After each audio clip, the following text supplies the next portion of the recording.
অভিনয় করেছি। আজকে আমাদের ছবির টাইটেল ট্র্যাক রিলিজ হচ্ছে। আমি আমাদের ডিরেক্টর অনির্বাণকে, প্রডিউসার রবির তাকে এবং মিউজিক ডিরেক্টরকে অনেক অনেক শুভকামনা জানাচ্ছি। এবং আমার খুব খারাপ লাগছে, আমি এই মুহূর্তে দেশের বাইরে, তাই আমি আসতে পারলাম না মিউজিক লঞ্চে। কিন্তু আপনারা সবাই গানটি শুনুন, গানটি শেয়ার করুন। আশা করি আপনাদের সকলের খুব ভালো লাগবে। অনেক অনেক ধন্যবাদ।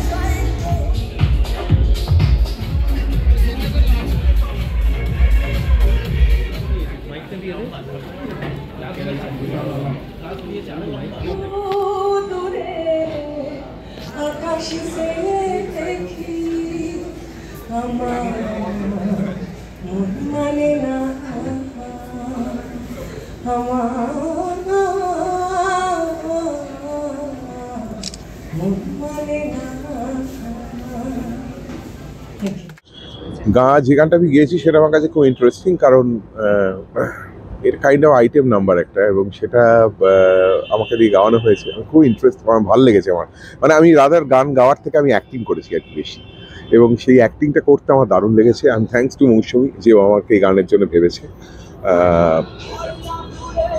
একটা ভালো ছবি, এবং সেই ছবির আশা করা মানে গল্প তো ভীষণই ভালো।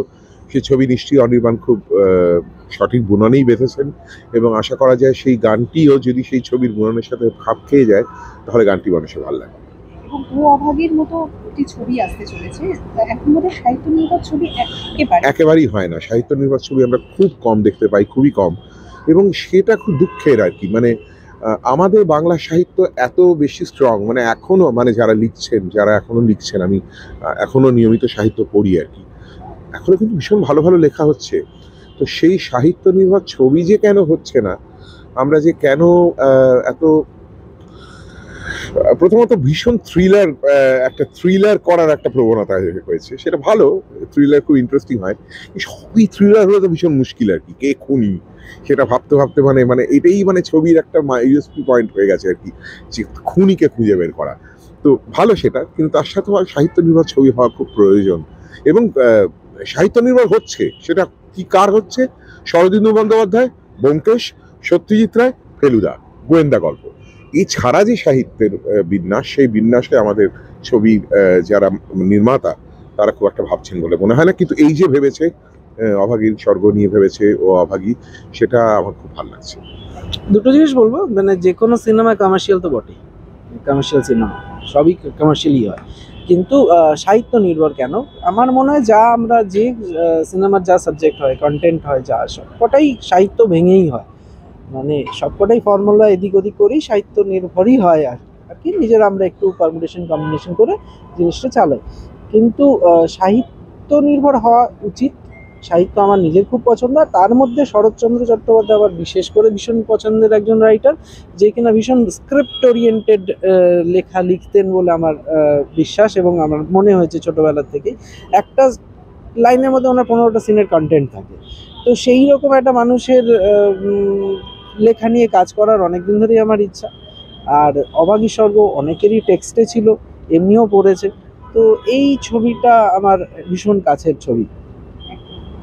আজকে যেহেতু মিউজিক লঞ্চ, তো সেখানে আমরা এই ছবিটা যেহেতু ডিমান্ড করে যে অনেক রকম গ্রাম বাংলার গানকে, একইভাবে বাউল গানকেও ডিমান্ড করে, তুমি কিভাবে তোমার গানগুলোকে এখানে প্রচার করছো? হ্যাঁ, এখানে অডিও ভিজুয়ালি আমি অনেক রকম এক্সপেরিমেন্ট করেছি এই ছবিটাতে। এখানে গানের যে 5টা গান আছে এখানে, তার মধ্যে একটা গান গেয়েছে লগ্নজিতা, সেখানে ইনস্ট্রুমেন্ট হিসেবে ইউজ হয়েছে ঢেকি, জল তরঙ্গের মতো করে কাপে জল নিয়ে, মানে অর্থোডক্স মিউজিক্যাল ইনস্ট্রুমেন্ট ইউজ হয়নি। তারপরে ধান যে চালে কুলোতে করে যে ধান ঝাড়ে, সেই সাউন্ডটা ইউজ করা হয়েছে, মানে অ্যাম্বিয়েন্ট সাউন্ড ইউজ করে এখানে ট্র্যাকগুলো বানানো হয়েছে।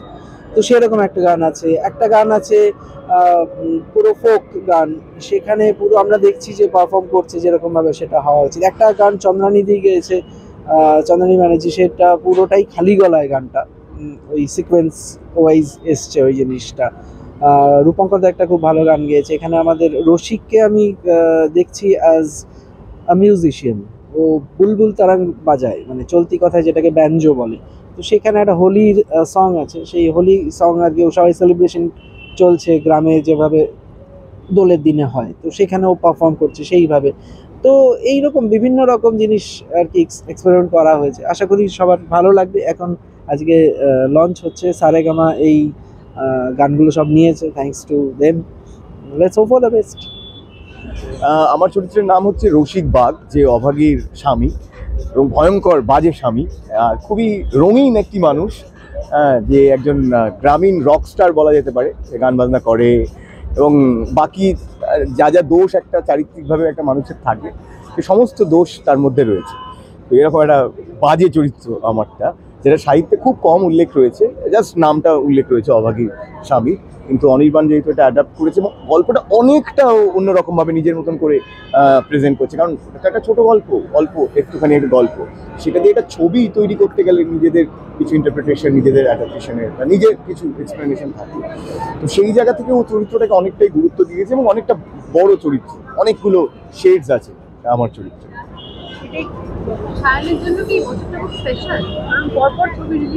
হ্যাঁ হ্যাঁ, এটা খুবই স্পেশাল বছর, কারণ 2023 আর কি আমার খুব খারাপ কেটেছে, মানে ব্যক্তিগত কিছু কারণে, মানে আমার অনেকগুলো, প্লাস 2023-এ আমার বেশি রিলিজ হচ্ছিল না, 2023 ব্যস্ততার মধ্যেও কেটেছে প্রচণ্ড।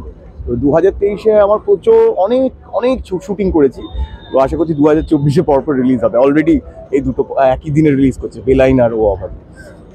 সেই ভাবনাটা, তার জন্য আমাদেরকে অবশ্যই ধন্যবাদ দিতে হবে ডিরেক্টরকে, কারণ ডিরেক্টরের মাথা থেকে এটা এসছে যে আমি কোনো রকম ইনস্ট্রুমেন্ট ইউজ করতে চাই না, কারণ গ্রামের 4-5টা মেয়ে, তাদের একটা ওই হয় না, মানে আমরা তো সবাই কিট্টিপাটি আরবান এতে দেখেছি, তো গ্রামেও কিন্তু আছে, দুপুরবেলা আচার খেতে খেতে সব মহিলারা একসাথে কত রকমের গল্প করে, কত রকমের আড্ডা মারে।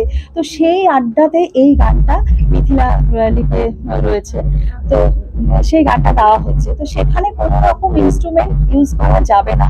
আর হ্যাঁ, আরেকটা যেটা, সেটা হচ্ছে এই ছবিতে যেটা হয়েছে, যে ইনস্ট্রুমেন্ট আমরা ইউজ করেছি, মানে গানে হোক, বিজিএম এ হোক, বিজিএম বলছে খুব ভালো, তো সেখানে যা ইউজ করা হয়েছে সেটা আমরা ছবিতে পর্দাতে দেখতে পেয়েছি। তো এরকম একটা জায়গাতে আমরা যা যা ইউজ করেছি, শিলনোড়া বাটাটা যদি হয়, তো সেটাও কিন্তু বাড়ছে, কোনো একজন মহিলা বাড়তে বাড়তে গল্প করছে, হাসাহাসি করছে, কেউ তুলোতে গম নিয়ে বা ধান নিয়ে ছাড়ছে, তো সেইভাবে করা হয়েছে বলে আমরা এখানে কোনো রকম মিউজিক্যাল ইনস্ট্রুমেন্ট, অ্যাকোস্টিক্স ইউজ করিনি। এই আওয়াজগুলোকে, এই সুরগুলোকে আমরা মিউজিক্যালি ইউজ করেছি, এটাই হচ্ছে ব্যাপার। না না, প্রচুর সাহিত্য নির্ভর ছবি হচ্ছে, ব্যোমকেশ, ফেলুদা, কিরিটি, আর কত হবে। হ্যাঁ, বাট শরৎচন্দ্রর ওপরে অভাগীর স্বর্গের এইরকম অ্যাডাপ্টেশন ও অভাগী হয়নি, এবং যেভাবে অ্যাডাপ্ট করা হয়েছে সেটা খুব ইন্টারেস্টিং, এবং গানগুলো আমরা শুনলাম, খুবই ভালো হয়েছে। আমি আবার নতুন করে শুনলাম, সারেগামা রিলিজ করেছে, ডেফিনেটলি সারেগামা একটা খুব ভালো ব্র্যান্ড, এবং অনির্বাণ খুব ভালো ডিরেকশন দিয়েছেন, প্রবীর বাবু আমাদের প্রডিউসার খুব ভালো সাহায্য করেছেন, এবং মিথিলা, সায়ন, জিনিয়া, আরও অনেকে সব আছে, অনসাম্বল কাস্টটা খুব ভালো। অনির্বাণ আমার খুবই প্রিয় একজন ডিরেক্টর, ওর মেকিংয়ের মধ্যে খুব খুব একটা পার্সোনাল টাচ থাকে। আর মৌসুমী আমার খুব প্রিয় মিউজিক ডিরেক্টর, আমি আসলে ওদের সাথে কাজ করেছি বলেই এতটা কনফিডেন্টলি বলতে পেরেছি। প্যাঁচা নামক একটি ওয়েব সিরিজে, সেটা অনির্বাণের পরিচালনা ছিল এবং মৌসুমী মিউজিক ছিল, তাতে আমি গান গেয়েছিলাম। তো সেই গানটা খুবই ইউনিক ছিল একদম, মানে সে প্যাঁচা কয় প্যাঁচারি, সে একটা অদ্ভুত প্যাঁচার ডাক দিয়ে পুরো মিউজিকের একটা ব্যাকগ্রাউন্ড তৈরি করা হয়েছিল। সো সেই থেকে ওদের সাথে খুব ভালো বন্ধুত্ব হয়ে গেছে। তো আজকে যে এইভাবে একটা ক্লাসিককে অ্যাডাপ্ট করে নিয়ে নতুনভাবে সেটাকে ট্রিট করা হচ্ছে, 70-এর দশকে, 1970-এ এনে ফেলা হয়েছে গল্পটাকে। তো সেই অনুযায়ী মিউজিক হয়েছে, এবং রূপঙ্কর, চন্দ্রানী, লগ্নজিতা এবং বাংলাদেশের একজন শিল্পী গিয়েছেন। তো আমি মানে খুব খুশি যে মানে বড় পর্দায় মৌসুমী কাজ করছে, কারণ ওর মিউজিকের মধ্যেও খুব নিজস্ব একটা মেলোডি রয়েছে বলে আমার মনে হয়। তো সব দিক দিয়ে কাজটা ভালো হয়েছে, আশা করি দর্শক শ্রোতা সবারই ভালো লাগবে। আরো একটা জিনিস যেটা দেখলাম, যে সবাই জায়গায় যারা সায়েন্টিস্ট তারা তো চন্দ্রনীতির নামও কিন্তু ফিরে আসে, সেটা কি হ্যাঁ, চন্দ্রানী নিশ্চয়ই ব্যান্ড সিঙ্গার, কিন্তু মানে ওর ভয়েসের মধ্যে একটা আলাদা জাদু রয়েছে, একটা আলাদা মাদকতা রয়েছে আমি বলবো। তো সেটাকে যে ব্যবহার করেছে মৌসুমী, আমি তাতে খুব খুশি। ইনফ্যাক্ট আমার মনে হয় চন্দ্রানী অনেক দিন পরে এরকম প্লে ব্যাক করলো। সো নিশ্চয়ই সেই গানটা ভালো হয়েছে, সেটা আমি এখনো শুনিনি, নিশ্চয়ই সেটা ভালো হয়েছে। Thank you.